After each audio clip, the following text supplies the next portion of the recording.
We do have some breaking news out of the Supreme Court. The court will allow the Trump administration to begin enforcing a ban on transgender service members. The justices were, however, divided on this. Let's go to CNN Chief Legal Affairs correspondent Paula Reid. Paula, tell us what the court decided here. Brianna, this is a big victory for the Trump administration. As you may remember, this ban is one of the first policies that President Trump put forth during the early days of his administration, but it has been tied up, like many of his policies, in the lower courts. But his lawyers kept telling me that they were confident if they could get this policy and many others before the conservative supermajority at the Supreme Court, that they would be allowed to proceed. And here the Supreme Court is allowing the administration to move forward with a ban on transgender individuals in military service. Now, under this ban, service members who have a current diagnosis or history of or exhibit symptoms consistent with gender dysmorphia will be processed for separation from military service. The Pentagon will also not allow transgender Americans to join any branch of the military. Now, as you noted, the three liberal justices dissented from the decision, but did not explain their position. But again, a very notable victory for the administration, because the long game that they are playing here is to try to get all of these policies before the Supreme Court in the hope that most, if not all of them, will ultimately be upheld. Meanwhile, no, so I think this time is actually like the real deal this time. Like, I think it's actually going to go into effect from what I've seen.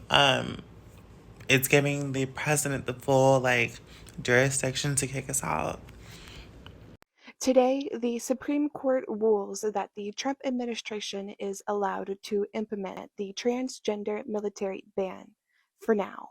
This is so messed up on so many freaking levels. Trans people are just as able-bodied, and some even more so than cisgender people, so it doesn't really make sense to me at all.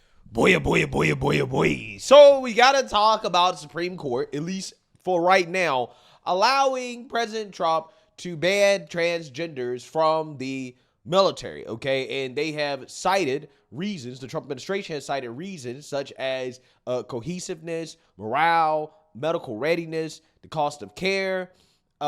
These are things that they say are not aligned with having transgender people in the military, right? That is essentially the argument from the administration. Therefore, they are ineligible, okay? In the sense, they're kind of making a similar argument to why, they deny other people based off health reasons, right? People get denied from the military all the time. And I guess they're kind of throwing being a transgender in that category, right? That kind of what it seems like to me, right? So, of course, liberals are upset. They're currently fuming about this news of the Supreme Court, at least, again, as of right now, allowing the administration to ban transgenders from the military. I just read a headline and it said that the Supreme Court is upholding Trump's ban on transgender people in the military. And I have a question. Actually, I have a proposition, okay? If one person can come in the comments and tell me what is so scary about transgender people, I'll shave my head. But it has to be a valid reason, okay? And I'll give you an example of a valid reason. I think you could ban bears from the military, okay? And I would say banning bears from the military would make a lot of sense. Let me tell you why. Bears are dangerous. Bears don't know if, the person on their side or the person on the other side is the person they're supposed to be eating, okay? So they could eat you, your fellow servicemen, by accident, not knowing, okay? A bear is dangerous, okay? That's a valid, dangerous thing. You can be scared of a bear because they might attack you and they might eat you. I need a valid reason with facts backing it up as to why people are so afraid of transgender people. I need it. And I'll shake my head. If there's a really, real valid, it has to be factual. It has to be, I am scared of a bear because a bear can eat me. I am scared of a transgender person because I don't know if they have a penis under their skirt. Like, what is it? What is it? And don't even try to come up here being like a lot of attacks from transgender people onto other people. Because the facts are that's actually just not true. The facts are white men are still the #1 attackers of women. So Anyway, a real fact of why people would be afraid of transgender people and why transgender people shouldn't serve in the military. And I'll shake my head if it's valid. Thank you. Because it didn't start with gas chambers. It started when people looked away. Queer and trans people are being targeted again. This isn't just a history lesson, this is a siren. Welcome to History Echoes Part 26. Because the past never died, it's whispering back. Today, the U.S. Supreme Court ruled that trans people are banned from serving in the military. Not because of their actions, but because of who they are. They say it's about readiness, but history has proven it's about control, it's about erasure. Guess who else banned trans people from the military? You guessed it if you're familiar with my series, Yahtzee Germany. Then after banning them from the military, along with the rest of the LGBTQ plus community, they also banned them from schools, from society. They were deported, sterilized, and executed. Imperial Japan did the same thing, labeling them unfit to serve the emperor. Mussolini's Italy, have you ever heard of San Domino Island? Because that's where they were exiled to and abandoned as threats to the regime. In Russia, military bans became propaganda bans. Then the government outlawed transitions entirely. Now trans people can't marry, adopt, or even leave the country, to seek a better life. In Uganda, it started with military exclusions. Now, the state enforces the death penalty for anybody who is queer. In Brazil, they purged the LGBTQ plus community from their military too. Then they removed their rights and their federal protections. In Turkey, gay men had to prove their identity for discharge. Humiliated, documented, and outed in a country where that could result in their death. Yeah, so you seen that, you heard that, okay? It's the same thing with these liberals. They're boohoo, whining, and crying, hating discrimination because President Trump did something that they disagree with, right? And I want to go ahead and react to this CNN panel, discuss this development about the Supreme Court allowing the transgender ban, at least for now. The main argument, Elena, that the Trump administration is making here is that that allowing transgender troops to serve hurts lethality and it hurts readiness. What do you say to that? Well, there's no evidence of that. I think that, if that was the case, we've seen transgender people serving honorably for the last several years. And what has changed between now and then? They've just woken up to a new administration who has a different outlook on their ability to serve. So I think that, if you talk to people who are serving on active duty alongside transgender troops, they're not making these complaints. The leaders in the military are not making these complaints. These are political complaints about military service. So I think that all of the courts that have looked at this issue and looked at it, have said there's nothing in fact to back up what the government is claiming here. In fact, the judges challenged them to produce evidence, and they couldn't produce any evidence. So I think it's a really dark day for our country where basically we're allowed to discriminate against a class of people. Scott, if they can't produce evidence that this actually does, in fact, have an impact on readiness, how is this not then just discrimination? Well, it's the opinion of the commander-in-chief, who, according to our Constitution, is the head of the military. Regardless of anyone's opinion or anybody's, whatever side you're on, whether you're for it or against it, at some juncture, the president is the commander-in-chief of the military, and he has and should have broad latitude to determine how the armed forces should be operated. And so I think that's what he's doing here. I think that's ultimately what the court said today, was that the president is the commander-in-chief, and we gotta respect that under our Constitution. But to her point, if there's not a downside, and it's been going on for years now, and I'm just presenting your argument to them. Yeah. What is the argument other than Trump, Hegseth, just doesn't want trans people in the military? Well, I think that the president, we'll ultimately see. I think that's why the court is allowing the president to move forward with this until it works itself through the court system. Maybe the Supreme Court will be the final arbiter here to say, yeah or nay, you can do this. But ultimately, I think the court is showcasing deference to the executive, saying that, look, you're the president, you're over the military. You do, for the most part, get to sort of dictate the standards of our military.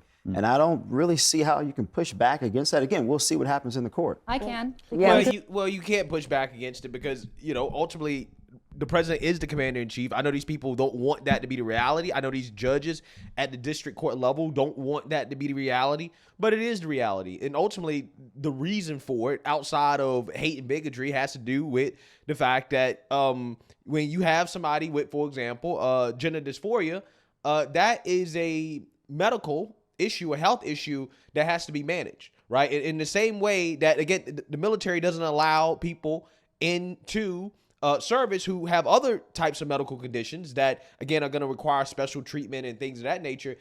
To me, it kind of seems like the same thing, right? And, you know, when you talk about people that are trying to transition and that have undergone, I guess, gender affirming care or whatever, yeah, that type of stuff comes with a cost, right? And at that point, you have to make special accommodations. When you talk about biological males taking feminizing hormones, essentially you're making them less ready to fight, right? I mean, if you have a biological male who's taking hormones to make him less athletic, to make him have less muscle mass, right? Like that, essentially, again, you are basically making yourself less ready to fight, right? You're less capable of combat.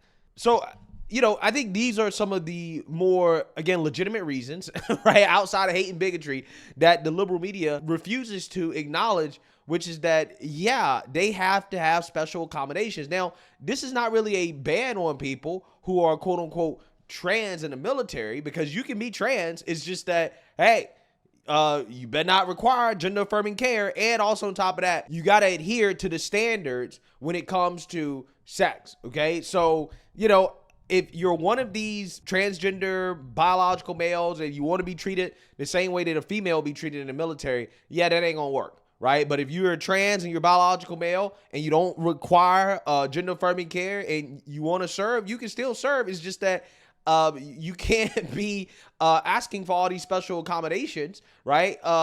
Just because you're trans, right? That is, I think, the difference. So, you know, it's basically a ban on being openly trans in the military, definitely, for sure. But I mean, that doesn't mean that trans people can't serve. It just means that you're not going to get all the special accommodations that come with being trans, right? If you require all these special accommodations, then they're saying that you're not fit. And I think that's what the argument here is.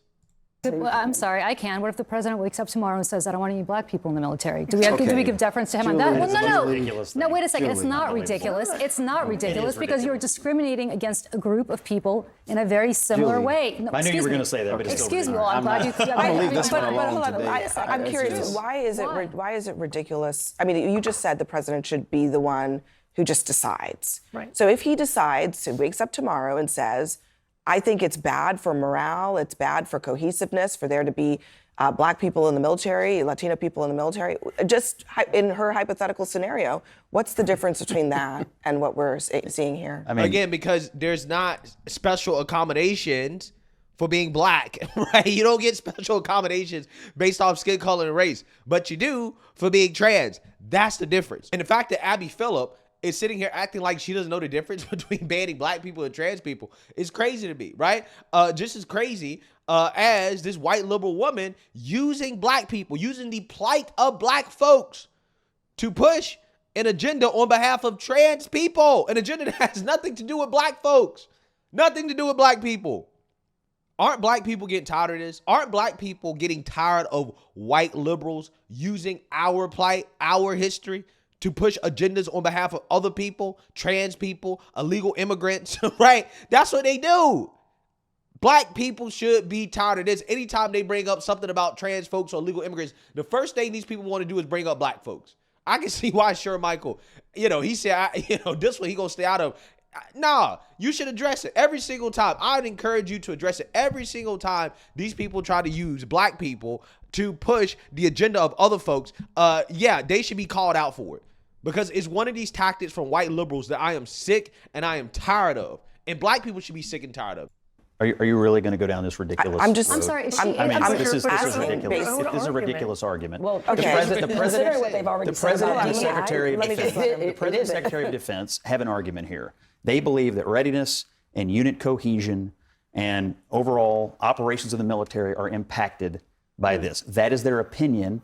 And that is the opinion of the commander-in-chief, who the Constitution gives broad latitude to run the armed forces. So That's their opinion. You're allowed to have one. You're allowed to have one. You're also allowed to run for president and become commander-in-chief yourself. But until you do, he's the commander-in-chief. I have to just say, That's- I didn't you know. hear an answer to the hypothetical, right? That's a I just that's didn't hear it. hypothetical, though. I That's didn't. a little I mean, different. okay. The definition of discrimination, according to the American Psychological Association, discrimination is the unfair or prejudicial treatment of people or groups based on characteristics such as race, gender, age, or sexual orientation. What is the difference between, prohibiting certain groups like transgender people from serving versus, people based on their race or even their gender, frankly? I personally think there's a difference, and I'm just going to leave it at that. Well, I will say. Do you believe that race and are you saying that the quality of race and the quality of transgender are the same? I'm just asking the question because I think you're making there's a distinction, but you're not explaining why. No, I'm asking you guys brought up the hypothetical. Are you arguing that someone's race is the same as someone choosing to become transgender? But your argument, you've made the argument twice that the commander-in-chief's opinion is all that matters. You've said that twice now. Well, So under if the they wake up- Constitution, yes. So if he wakes up tomorrow and says it's not okay to be gay or lesbian and serve, because that's his opinion, there's nothing to back that up. They meet the physical standards, they meet the intellectual standards, they have voluntarily decided to serve their country, to give their life for this country. So many of us don't have to. That it's the opinion without any basis in fact that's what matters more than the Constitution of equal rights and equal protection. It is a fact that transgender people in the military, especially if you're undergoing gender-affirming care, require special medical accommodations that other people are not getting based off their race or their gender identity, to be honest with you. But the difference is clear. It's a very clear difference. And the Supreme Court has actually been very consistent when it comes to the discretion that the commander-in-chief has over the policies of the military, in which, the military actually can openly discriminate. Like, for example, when it comes to affirmative action, the Supreme Court, in their affirmative action decision, upheld that, yes, discrimination based off race at the college level in education, that is unconstitutional, right? But they allowed it for the military. They made an exception for the military because the argument was being made that military admissions policies, military academy admissions policies that encourage diversity. Okay, now I'm not saying I necessarily agree with this. I'm just telling you that this is the rationale behind it. Well, that increases military cohesiveness and readiness, right? Like they need these policies in place in order to help the military be more effective. Now, I'm not saying I agree with that, right? I'm just telling you that the point is that the Supreme Court has been very consistent about the discretion that the president, the commander-in-chief, military leaders have when it comes to setting these policies that may or may not be discriminatory, right, on the surface, but they're allowed to do that because it's not up to the judicial branch and everybody else to determine the policies of the military. That's up to the commander-in-chief, whether or not you like the policies or you don't like the policies, whether or not you agree with them or you disagree with them. In regards to their ability to quote-unquote discriminate, they can do that because the commander-in-chief has the discretion to determine who is fit and who is not fit for military service. This is why he is the commander-in-chief. And it is a very, very, very bad precedent to have the courts basically overriding the policies of the commander-in-chief of the military, right? The courts should not really want to get involved with that, right? I mean, these liberal judges might want to get involved with it. But again, actual conservative constitutionalist judges understand the danger of having the judicial branch set policies on behalf of the military, right? These judges are not generals, okay? They're not the commander-in-chief. They're not the experts. They don't really understand this stuff. It's not their job to be setting these policies. So the Supreme Court has actually been super consistent on this. And again, that's why I'm kind of surprised with all the backlash. It's like, well, this is the same Supreme Court that basically granted an exemption for affirmative action in the military. They said, yeah, they can't do it in college admissions, but in military admissions, they can do it. So it really is one of those things where discretion lies with the commander-in-chief, and whoever's in office gets to set the policies. It is what it is. Go ahead. No, I was going to say the other thing, or there's a few things that bother me about this, and mostly it was the language of the policy, right? When you're reading at some of these words, transgender people as inherently untruthful, undisciplined, dishonorable. That's like a very weighty thing to say about people who are courageously deciding to protect this country. The other problem, Scott, is that it's never enough. It's bathrooms today. It's sports today. It's sports tomorrow. It's the military today. No, it's also sports today, by the way. Yeah, it is sports today. And 80% of Americans agree, by the way. Oh, that's fine. And 80%, guess what? The majority sometimes is wrong. That also happens, right? Because the majority used to believe that Dr. Martin Luther King Jr. was somebody who was a threat, that somebody who was not a good American. The majority of people used to be against civil rights. Were they right? No, they weren't. And so again, we have another liberal, again, this time a black liberal, right, using the plight of black folks to push an agenda on behalf of other people, right? Again, when are black people going to get tired of Democrats and liberals doing this? Okay, at some point, enough is enough. The plight of black people in this country is not the same as transgender people and illegals. It's not the same thing. Stop using black people to push agendas on behalf of other people. Please, please. The whole point is when you target one group, and inevitably that line moves to everybody else. And I'm not saying he's coming for black people tomorrow, but considering that this is a military or this is a leadership that is already using DEI as code word for black people already when it comes to the military, suddenly when you don't protect the most vulnerable, you wind up making it worse for everybody else that's in the marginalized community. You don't think trans people are vulnerable in this country? So is it your position that the commander-in-chief should recruit people who you're describing as vulnerable into the lethal fighting force? He should recruit people who want to serve and protect this country. And it's really kind of ironic considering he dodged the draft that he suddenly has an opinion about. The good news is, and Elena, you pointed this out, this is going through the court system. The other side has the opportunity to present evidence. Except for tomorrow, there's going to be thousands of people who wake up and get processed out. The harm will be done. And I certainly understand that. But again, there's still an opportunity for it to continue through the proper process. Right, but they wake up tomorrow without a job, being removed from their commands. Operational readiness will be impacted. And so there's commands that are going to be left without leaders. There's going to be real life implications for theaters around the world where our military is protecting this country. And for what end? Elena, I guess my point is, if a strong enough evidence is presented throughout the court process, all the way up to SCOTUS, and it's ultimately believed, okay, hey, the other side has enough evidence where we can't rule in favor of the executive, then the executive, I believe, would respect that decision. But we have to allow this thing to move forward and see what was your experience in the military like? Did you serve after you had transitioned, or? No, I served before my transition. So you weren't in during your at all?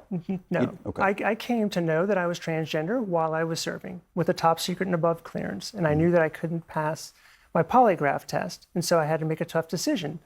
Do I stay true to my character, my values, my integrity, or do I choose to leave this role and live a private life? And so I think that the challenge is that the injunction was to allow people to continue to serve while the courts played out. Right? So there would be no harm done to these folks, giving the courts an opportunity to work through these issues so people wouldn't lose their jobs. Now they're going to wake up tomorrow without jobs. They can't just come back in for serving 22 years, waiting for this court case to work its way through for 6, 9 months, 2 years. So you hadn't, so was there a prohibition on you transitioning while you were in the military?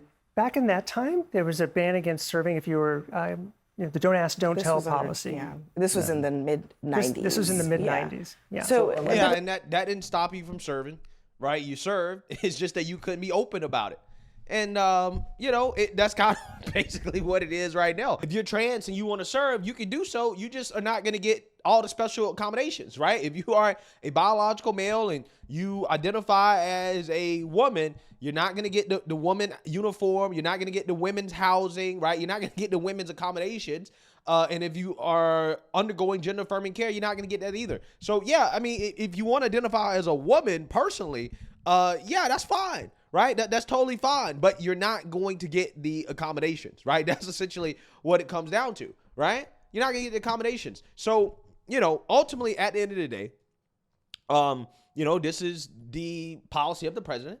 As the commander-in-chief, he has the discretion to determine which conditions disqualify people from being able to serve. Again, I don't think this is any different than somebody being disqualified due to other medical conditions or other medical reasons or health reasons. And that's just kind of where we're at.